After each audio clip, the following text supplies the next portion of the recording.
पंचतंत्र की कहानियाँ। लोमड़ी और हाथी। एक भारी भरकम हाथी घने जंगल में रहता था।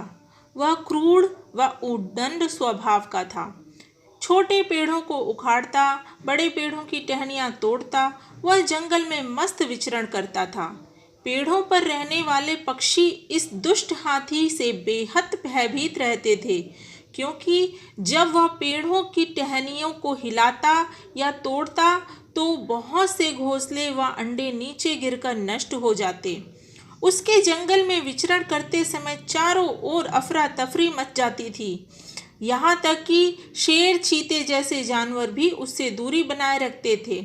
हाथी के इस बेधड़क विचरण के दौरान लोमड़ियों के भी कुछ ठिकाने नष्ट हो जाते। इसको लेकर लोमड़ी समुदाय में बेहद चिंता और दुख व्याप्त था। बहुतों का विचार था कि हाथी को मार देना चाहिए, लेकिन यह इतना आसान ना था। हाथी के पास अपार शक्ति थी।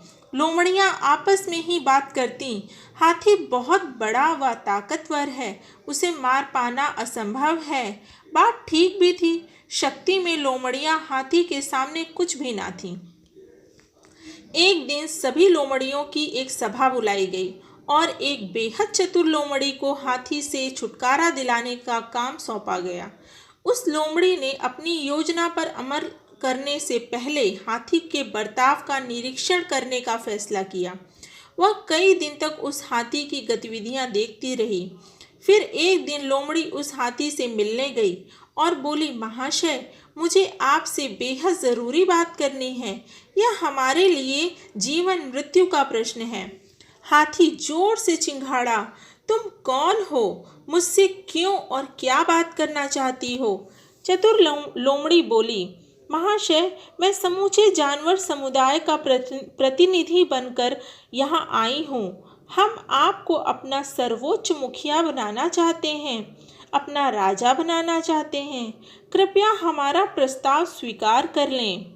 हाथी सूंड उठाकर जोर से चिंघाड़ा तथा लोमड़ी से अपनी बात स्पष्ट करने को कहा।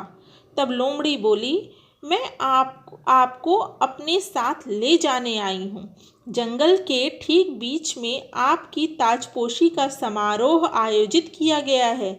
वहाँ हजारों जानवर आपकी प्रतीक्षा करते हुए मंत्रोच्चारण कर रहे हैं।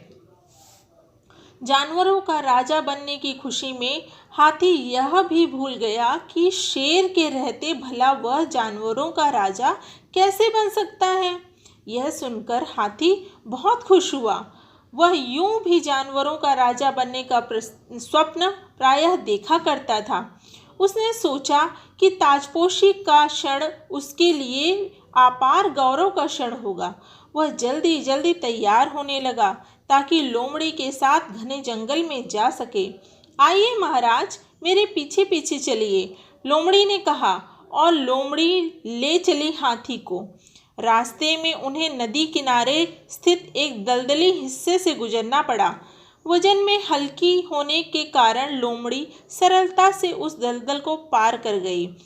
अब हाथी भी उसी राह पर चला, लेकिन भारी भरकम शरीर होने के कारण वह दलदल में धंस गया। अब वह जितना दलदल से बाहर निकलने का प्रयास करता, उतना ही और अंदर धंसता चला जाता। हाथी को अब डर लगने लगा और उसने लोमड़ी को पुकारा, मित्र, मेरी मदद करो, मैं दलदल में धंसा जा रहा हूँ। अब मेरी ताजपोशी का क्या होगा? अपने अन्य मित्रों को बुला लो मेरी मदद के लिए। मैं तुम्हें बिल्कुल नहीं बचाऊंगी, लोमड़ी बोली। तुम्हारे साथ ऐसा ही होना चाहिए। तुम्हें पता है तुम कितनी निर्दयता दिखाते हो दूसरे जानवरों के प्रति। बिना सोचे समझे टहनियाँ तोड़ डालते हो, नहीं विचारते कि उन पर रहने वाले पक्षियों का क्या हाल होगा। जानते सब हो, लेकिन दिखाते हो जैसे कुछ नहीं मालूम। लोमड़ियों के घर आप अपने पैरों तले रौंद देते हो, हमारे बच्चों को अपने पैरों तले कुचल डालते हो। हम कितना रोते चिल्लाते हैं, दया की भीख मांगते हैं, लेकिन तुम्हारी मोटी चमड़ी पर कोई असर ही नहीं पड़ता। और अब तुम अपने प्राण बचाने की गुहार लगा रहे हो। मुझे अफसोस है कि तुम्हारी ताजपोशी नहीं हो पाई, लेकिन तुम्हारी कब्र ज़रूर तैयार हो गई है। कहकर लोमड़ी वहां से चली गई। हाथी को अपने किए पर पछतावा होने लगा, लेकिन अब देर हो चुकी थी। धीरे धीरे हाथी उस दलदल में धंसता चला गया और दम तोड़ बैठा। इस कहानी से हमें यह सीख मिलती है कि बुरे काम का बुरा अंत होता है।